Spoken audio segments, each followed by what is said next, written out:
আলহামদুলিল্লাহি রাব্বিল আলামিন ওয়াসসালাতু ওয়াসসালামু আলা সাইয়্যিদিল মুরসালিন আম্মা বা'দ ফাআউযু বিল্লাহি মিনাশ শাইতানির রাজীম বিসমিল্লাহির রহমানির রহিম আসসালাতু ওয়াসসালামু আলাইকা ইয়া রাসূলুল্লাহ ওয়া আলা আলিকা ওয়া আসহাবিকা ইয়া হাবিবাল্লাহ আসসালাতু ওয়াসসালামু আলাইকা ইয়া নবিয়াল্লাহ ওয়া আলা আলিকা ওয়া আসহাবিকা ইয়া নূরাল্লাহ। প্রিয় ইসলামী ভাইরা, মাদানী চ্যানেলের দর্শক শ্রোতা, দরুদ শরীফের অগণিত অসংখ্য ফজিলত এবং বারাকাত রয়েছে। নবী করিম রফুর রাহিম সাল্লাল্লাহু আলাইহি ওয়াসাল্লাম ইরশাদ ফরমান, তোমরা অধিক হারে দরুদ শরীফ পাঠ করো। দরুদে পাক কাল কিয়ামতের দিন পুলসিরাতের উপর নূর হবে। তো পুলসিরাতের উপর নূর হলে কত না সৌভাগ্যের বিষয় হবে। তো আমরা নিয়ত করি আমরা বেশি পরিমাণে আল্লাহর মাহবুব সাল্লাল্লাহু আলাইহি ওয়াসাল্লামের উপর দরুদ শরীফ পাঠ করবো। এখন তো শাবান মাস রয়েছে, শাবান মাসে বেশি পরিমাণে নবী পাক সাল্লাল্লাহু আলাইহি ওয়াসাল্লামের উপর দরুদ শরীফের মাধ্যমে অতিবাহিত করা, এটা আমাদের জন্য অনেক ফজিলত রয়েছে। আল্লাহ পাক আমাদেরকে আমল করা সে তৌফিক দান করুন। সাল্লু আলাল হাবিব সাল্লাল্লাহু তাআলা আলা মুহাম্মদ সাল্লাল্লাহু আলাইহি ওয়াসাল্লাম। প্রিয় ইসলামী ভাইরা, মাদানী চ্যানেলের দর্শক শ্রোতা, উৎসাহ প্রদান অনুষ্ঠান আপনারা দেখতে পাচ্ছেন। আমরা বিভিন্ন বিষয়ে আপনাদেরকে জানানোর চেষ্টা করি। আর এই মাসকে কেন্দ্র করে অনেক বিষয়াদি রয়েছে যেগুলো আমাদেরকে সজাগ দৃষ্টিতে খেয়াল রাখা দরকার এবং আমল করা দরকার। যেমন নফল নামাজ, নফল ইবাদত, নফল কার্যকলাপ যেগুলো আল্লাহ তাআলার সন্তুষ্টির জন্য, সেগুলো প্রত্যেকটা মাসেই করা যায়। কিন্তু এই মহত্বপূর্ণ মাস শাবান মাসে এর ফজিলত আরও বৃদ্ধি পায়, যেহেতু এটা হুজুর সাল্লাল্লাহু আলাইহি ওয়াসাল্লাম শাবান মাসকে নিজের মাস বলেছে। তো আমরা যারাই শুনতে পাচ্ছি আমরা নিজেও আমল করার চেষ্টা করি। আমিও ইনশাআল্লাহ তাআলা আমল করার নিয়ত করছি এবং কিতাবের থেকে ইনশাআল্লাহ আপনাদেরকে বিভিন্ন ফজিলত শ্রবণ করাবো নফল ইবাদতের প্রতি উৎসাহ উদ্দীপনা বাড়ানোর জন্য, যাতে করে আমাদের সে অনুপ্রেরণা সৃষ্টি হয়, নফল ইবাদতের আকাঙ্ক্ষা সৃষ্টি হয়। প্রথমে আপনাদেরকে কয়েকটা ঘটনা শুনি। মাশাআল্লাহ, যারা আল্লাহওয়ালা, যারা বুজুর্গ ব্যক্তি, তারা কিন্তু মাশাআল্লাহ আল্লাহকে মহব্বত করে। আর যারা আল্লাহকে মহব্বত করে তারা আল্লাহ তাআলার জন্য নিজেকে, নিজের কর্মজীবনকে, নিজের লাইফকে আল্লাহ তাআলার সন্তুষ্টির মধ্যে অতিবাহিত করার চেষ্টা করে। ইহয়াউল উলুমের মধ্যে আসছে প্রসিদ্ধ সাহাবী হযরতে আব্দুল্লাহ ইবনে মাসউদ রাদিয়াল্লাহু তাআলা আনহু যখন মানুষ ঘুমিয়ে পড়ার পর উঠে কিয়াম অর্থাৎ ইবাদত করতেন, তখন তার থেকে সকাল পর্যন্ত মৌমাছির ন্যায় ভন ভন শব্দ শোনা যেত। অর্থাৎ ওনার কাছ থেকে এটা ভন ভন শব্দ শোনা যেত। তাহলে আল্লাহ পাকের ইবাদতের মধ্যে লিপ্ত থাকত। ইহয়াউল উলুমের মধ্যে আসছে হযরতে সিলা বিন আশিয়াম রাহমাতুল্লাহ আলাইহি সারা রাত নামাজের মধ্যে অতিবাহিত করতেন। যখন সেহরির সময় হতো তো আল্লাহ পাকের দরবারে আরজ করতেন, ইয়া ইলাহি, আমার মতো লোক জান্নাত চাইতে পারে না, কিন্তু তুমি তোমার দয়ায় আমাকে জাহান্নাম থেকে আশ্রয় দান করো।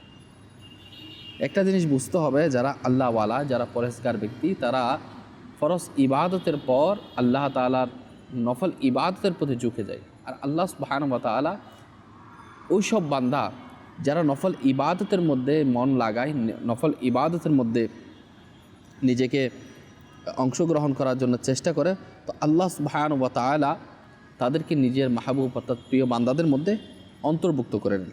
শুআবুল ঈমানের মধ্যে আসছে হযরতে রবি বিন হুসাইম রাহমাতুল্লাহ আলাইহি এর ছেলে তাকে আরজ করলেন, আব্বাজান, এমন কি কারণ যে মানুষ ঘুমিয়ে পড়ার পর আপনি ঘুমান না? বলল, বৎস, তোমার পিতা হঠাৎ আসা আযাবকে ভয় করে, যা হঠাৎ রাতেই আসে। আপনারা হয়তো দেখেছেন সোশ্যাল মিডিয়াতে যে তুরস্কের মধ্যে ভয়াবহ ভূমিকম্প হয়েছে।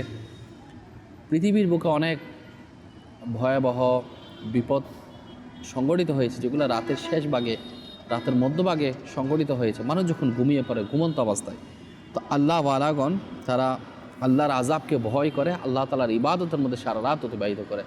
তো যেটা বলার মকসদ ছিল, যখন আমাদের মাঝে এই পবিত্র মাস এসেছে, এমনিতে প্রতিটা মাসে আল্লাহ তাআলার ইবাদত করা যায়, কিন্তু এই মাসটা স্পেশাল। বিশেষ করে নফল ইবাদতের কার্যক্রম বিশেষ বিশেষ দিনগুলোতে যদি আমরা করতে পারি, এই বিশেষ মাসগুলোকে কেন্দ্র করে, বিশেষ দিনগুলোকে, বিশেষ রাতগুলোকে আমরা যদি আল্লাহ তাআলার ইবাদতের মধ্যে লাগাতে পারে নিজের মনকে, তো ইনশাআল্লাহ তাআলা পরবর্তী সময়গুলো আল্লাহ তাআলার ইবাদতের মধ্যে লাগানো আমাদের জন্য সহজ হয়ে যাবে। হযরত সুফিয়ান বিন সুলাইম রাহমাতুল্লাহ আলাইহি এর হাঁটু নামাজে অনেকক্ষণ দাঁড়িয়ে থাকার কারণে ফুলে গিয়েছিল। তিনি এত বেশি ইবাদত করতেন, যদি তাকে বলা হতো যে কাল কিয়ামত, তবু নিজের ইবাদত আরও বৃদ্ধি করতে পারতেন না, কারণ তার ইবাদত করার আর সময় ছিল না। যে যদি আমাদেরকে বলা হয় কাল কিয়ামত সংঘটিত হবে, তা আমরা ইবাদত বাড়িয়ে দিব, কিন্তু ইনি এত বেশি ইবাদত করতো যে আর বাড়ানোর সময় থাকতো না। বলা হচ্ছে যখন শীতের দিন আসতো তিনি বাড়ির ছাদে শুতেন যাতে শীত তাকে জড়িয়ে রাখে, আর গরমের দিন যখন আসতো নিচের ঘরের মধ্যে তিনি অবস্থান করতেন যাতে গরমের কারণে অস্থিরতা সৃষ্টি হয় এবং আল্লাহ পাকের ইবাদতের মধ্যে তিনি সামিল করতে পারেন নিজেকে, যাতে ঘুমিয়ে না পড়েন।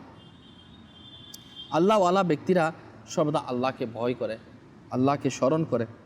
যেমন একটা ঘটনা ইহয়াউল উলুমের মধ্যে আসছে, হযরতে মুয়াজ আদাবিয়া রাহমাতুল্লাহ আলাইহা, একজন নেককার বান্দি, তিনি প্রতিদিন সকালবেলা বলতেন সম্ভবত এটাই সেই দিন যাতে আমি মৃত্যুবরণ করব। অতঃপর সন্ধ্যা পর্যন্ত কিছু খেতেন না। অতঃপর যখন রাত হতো তখন বলতেন সম্ভবত এটা সেই রাত যাতে আমি মৃত্যুবরণ করব। অতঃপর সকাল পর্যন্ত নামাজ পড়তে থাকতেন। আল্লাহওয়ালারা আল্লাহ তাআলার সন্তুষ্টির জন্য ইবাদতের দিকে মন লাগানোটা তাদের জন্য আসানে ছিল। আর বর্তমানে আমাদের অবস্থা কী? আমরা তো আল্লাহ পাকের ইবাদতের মন লাগানো তো দূরের কথা, দিন দিন যেন আমাদের থেকে ইবাদত পরায়ণতা আস্তে আস্তে কমতে শুরু করেছে। তো কোনো না কোনো গুনাহের কারণে দেখা যায় অত ইবাদতের মধ্যে ঘাটতি চলে আসে, আল্লাহ পাক নিয়ামত ছিনিয়ে নেন।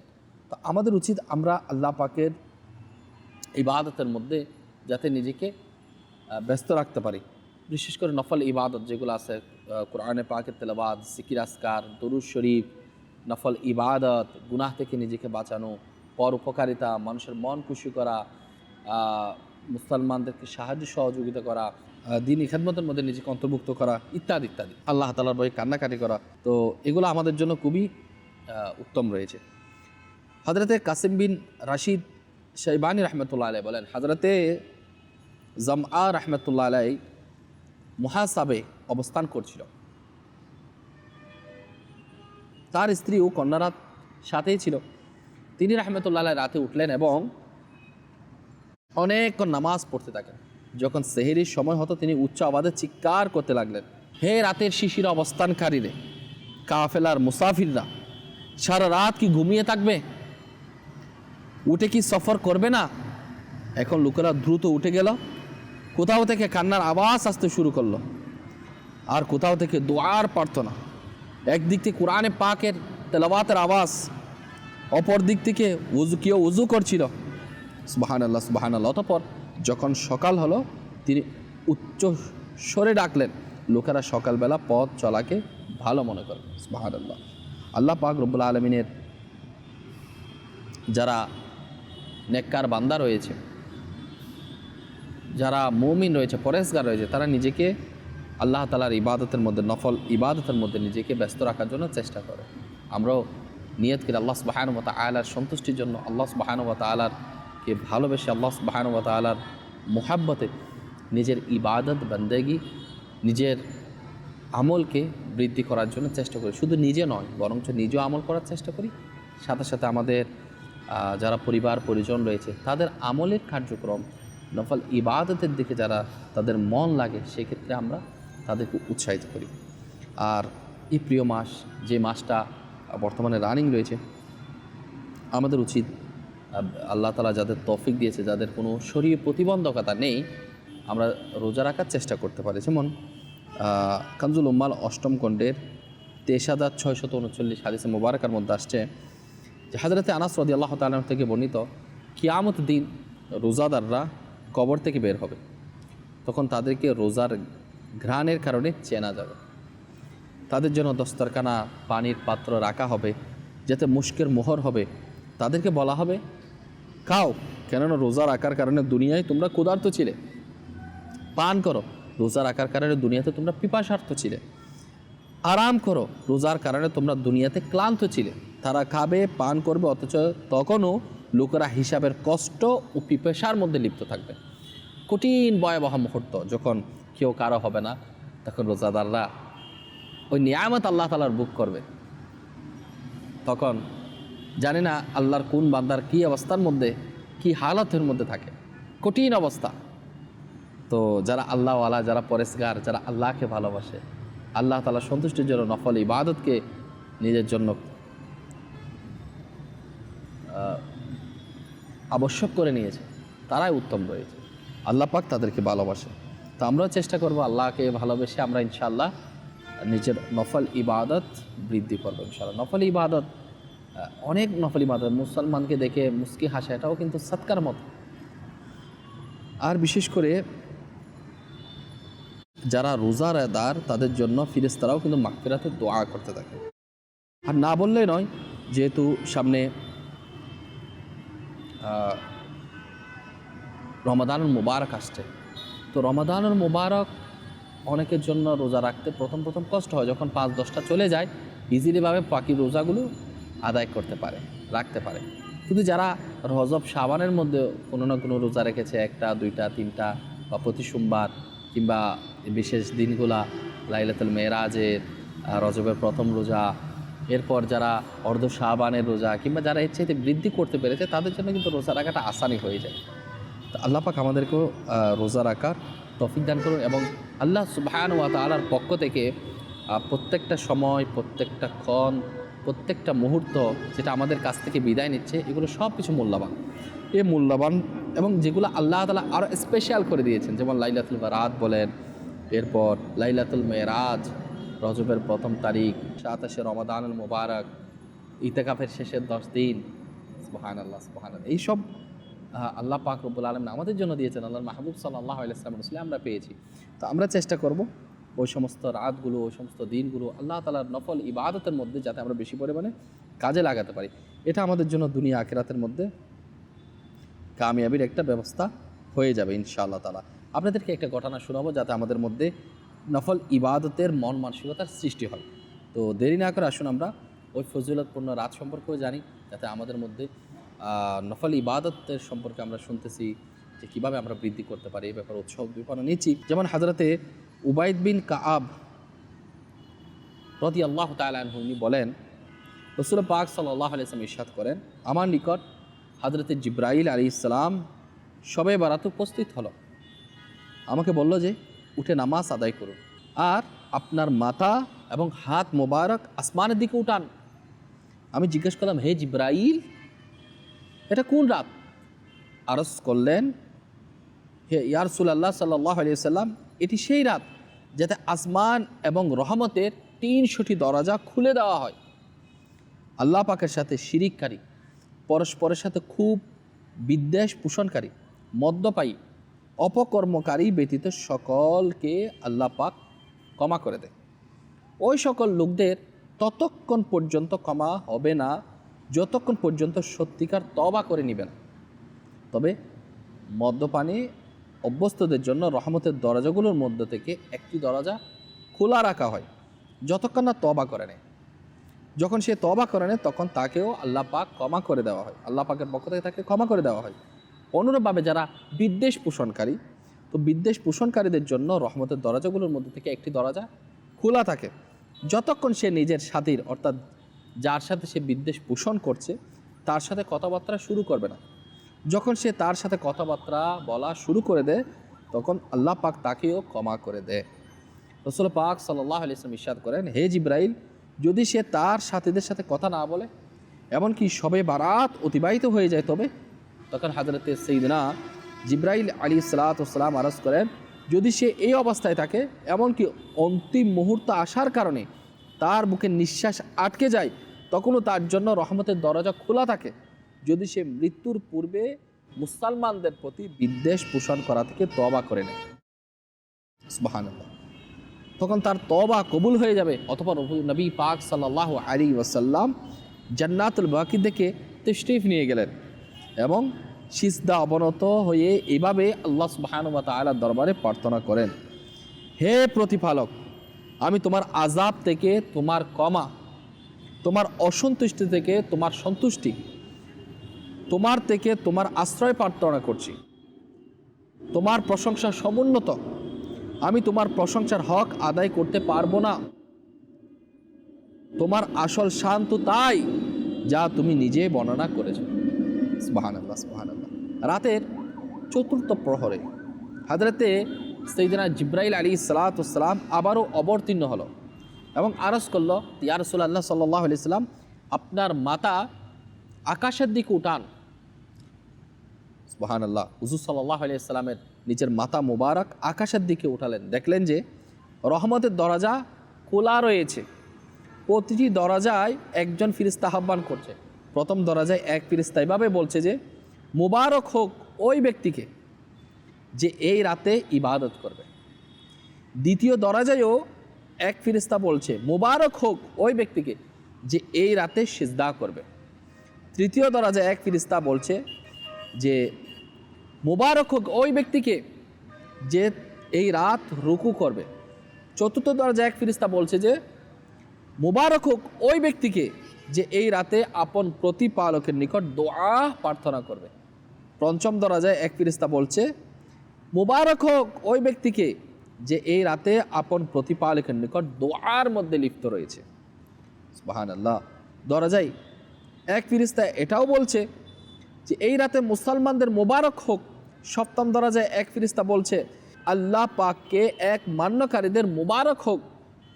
অষ্টম দরজায় এক ফেরেশতা বলছে, কোনো তওবাকারী কি রয়েছে, তার তওবা কবুল করা হবে।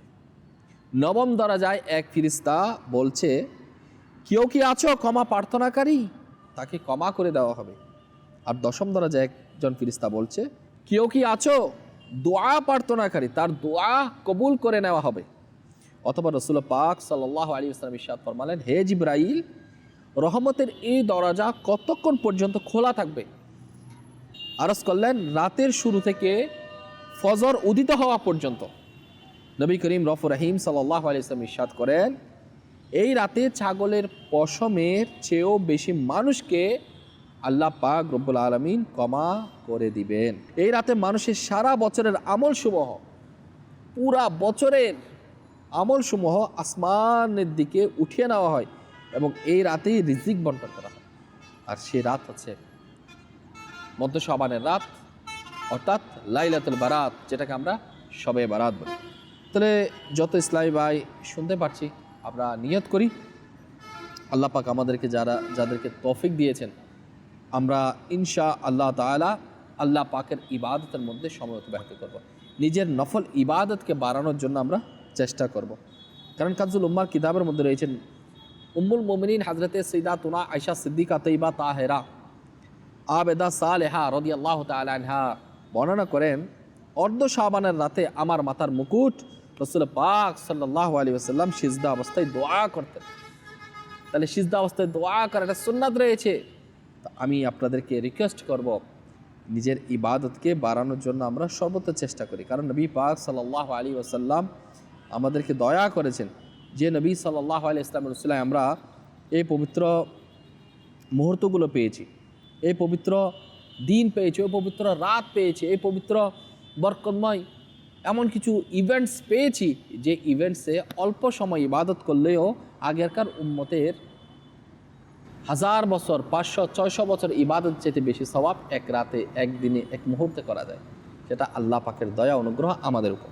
তো আমি আপনাদেরকে রিকোয়েস্ট করব, আমরা আমাদের ইবাদতকে বৃদ্ধি করার জন্য এই মাস এবং রমজান মুবারকে বেশি প্র্যাকটিস করি, যাতে আমরা শাওয়াল, জিলকাদ, জিলহজ, মুহররম, সফর এভাবে কন্টিনিউ করতে পারি। অনেক সময় দেখা যায় আমরা করি, পরবর্তীতে আমরা যেরকম ইবাদত আমরা রমাদান মুবারকে করি পরবর্তীতে করতে পারি না, কিন্তু আমরা যদি প্র্যাকটিস করি ইনশাআল্লাহ তাআলা এই যে ইবাদত, সেটা ইনশাআল্লাহ পরবর্তীতেও আল্লাহ চাইতে বৃদ্ধি পাবে ইনশাআল্লাহ তাআলা। তাহলে আমরা কীভাবে বৃদ্ধি করতে পারি? নামাজের মাধ্যমে, নফল ইবাদতের মাধ্যমে, জিকির আসকারের মাধ্যমে, দুরূদ শরীফের মাধ্যমে। কারণ যারা দুরূদ শরীফ পাঠ করবে তাদেরকে আল্লাহর হাবিব আলাইহিস সালাতু ওয়াস সালাম এর নৈকট্য আল্লাহর হাবিব সাল্লাল্লাহু আলাইহি ওয়াসাল্লাম তার কিতাবের মধ্যে আসছে যে কিয়ামতের দিন উম্মতকে আল্লাহর হাবিব সাল্লাল্লাহু আলাইহি ওয়াসাল্লাম কীভাবে চিনতে পাবেন। বলা হচ্ছে, যে যত বেশি নবীর উপর দরুদ শরীফ পাঠ করবে হুজুর পাক সাল্লাল্লাহু আলাইহি ওয়াসাল্লাম তাকে ওই দুরূদ পাঠকারীর যে কারণেই আল্লাহর হাবিব আলাইহিস সালাতু ওয়াস সালাম তাকে ওইভাবেই চিনে নেবেন। তো যে যেভাবে বেশি পরিমাণে পড়বে তাকে ওইভাবেই চিনে নেবেন আল্লাহর হাবিব সাল্লাল্লাহু আলাইহি ওয়াসাল্লাম। তো দরুদ শরীফের আধিক্য আমরা করতে পারি এই মাসের মধ্যে, রমজান মুবারকের মধ্যে এবং পরবর্তী সময় এরপর কোরআনে পাকের তেলাওয়াত, যদি পারেন তো ভালো, না পারলে আপনি শিখে নিন। দাওয়াত ইসলামী আলহামদুলিল্লাহ কোরআনে পাকের তালিম দিয়ে থাকে, আপনি অংশগ্রহণ করতে পারেন, জানতে পারেন, মোবাইল থেকে আপনি জেনে নিন, আল্লাহ যদি চায়। এভাবে আমরা যদি নিজের নফল ইবাদত বন্দেগীকে বাড়াতে পারি, আল্লাহ সুবহানাহু ওয়া তাআলা দয়া যদি হয়, আমরা আল্লাহ পাকের বন্ধু হতে পারবো। আর আল্লাহ পাকের বন্ধুদেরকে আল্লাহ পাক শাস্তি দেন না, আল্লাহ পাক ক্ষমা করেন, মাগফিরাত দান করেন। আল্লাহর মাহবুব সাল্লাল্লাহু আলাইহি সাল্লামের সুপারিশে আল্লাহর বন্ধুদেরকে জান্নাত নসিব করেন। আল্লাহ পাক আমাদেরকে আল্লাহ ওয়ালা হওয়ার, নফল ইবাদত বৃদ্ধি করার সে তৌফিক আল্লাহ আমাদেরকে নসিব করুন। সাল্লু আলাল হাবিব সাল্লাল্লাহু তাআলা আলা মুহাম্মদ সাল্লাল্লাহু তাআলা আলাইহি ওয়াসাল্লাম।